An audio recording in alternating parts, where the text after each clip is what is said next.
We provide you the platform to turn your dreams into reality. Give wings to your aspirations with KR Mangalam University.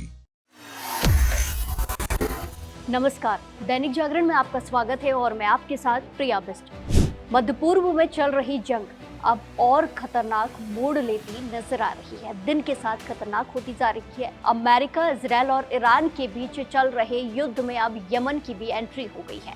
Yemen के हुती विद्रोहियों ने Israel पर ballistic मिसाइलों से हमला किया है, जिससे इलाके में तनाव और ज्यादा बढ़ गया है। रिपोर्ट्स के मुताबिक यमन से दागी गई मिसाइलों ने दक्षिणी इजरायल के शहर बेरशेबा और आसपास के इलाकों को निशाना बनाया, इन्हें टारगेट किया है। मिसाइल अलर्ट के बाद पूरे इलाके में सायरन बज उठे और लोगों को सुरक्षित स्थानों पर जाना पड़ा। इजरायल की सेना ने बताया कि मिसाइल लॉन्च को ट्रैक कर लिया गया था और उसे रोकने के लिए तुरंत एक्शन लिया गया। लेकिन इस खबर में क्या खास है, उस पर गौर करते हैं। बताया जा रहा है कि मौजूदा युद्ध में, जंग में ये पहली बार है जब यमन के हुती विद्रोहियों ने सीधे इजरायल पर हमला किया है। ऐसे साफ संकेत मिलता है कि अब ये संघर्ष, ये युद्ध धीरे धीरे और बड़े क्षेत्र में फैलता नजर आएगा। इससे पहले ईरान के साथ जुड़े यमन के हुती विद्रोहियों ने कहा था कि अगर कोई देश ईरान के खिलाफ अमेरिका और इजरायल का साथ देता है या लाल सागर का इस्तेमाल हमले के लिए किया जाता है तो वो सीधे सैन्य कार्रवाई करेंगे। अब हमले की खबर सामने आई है और इस मिसाइल हमले को उसी चेतावनी का हिस्सा माना जा रहा है। हुती विद्रोहियों को लंबे समय से ईरान का समर्थन मिलता आ रहा है।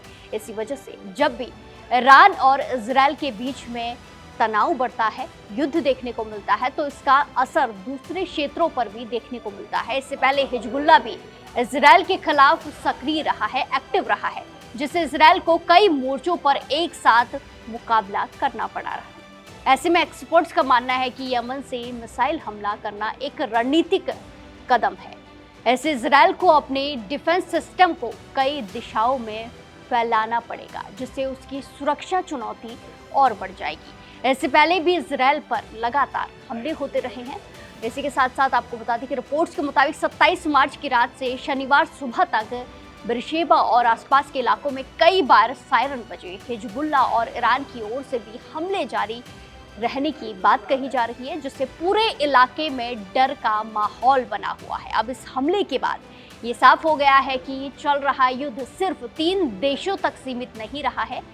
यमन की एंट्री के साथ ये जंग और बड़ी हो सकती है, जिससे आने वाले दिनों में हालात और ज्यादा गंभीर हो सकते हैं। कुल मिलाकर मध्य पूर्व में हालात तेजी से बिगड़ रहे हैं और हर दिन नए मोर्चे खुलते नजर आ रहे हैं। हालात तेजी से बदल रहे हैं और ये संघर्ष, ये युद्ध अब बड़ा रूप लेता नजर आ रहा है। अब सबकी नजरें इस बात पर ही टिकी है कि ये टकराव आगे किस दिशा में जाता है। क्या ये टकराव यही रुकेगा या आने वाले दिनों में और देश इसमें शामिल होंगे? फिलहाल के लिए इतना ही। बाकी तमाम खबरों के लिए जुड़े रहिए दैनिक जागरण के साथ। नमस्कार।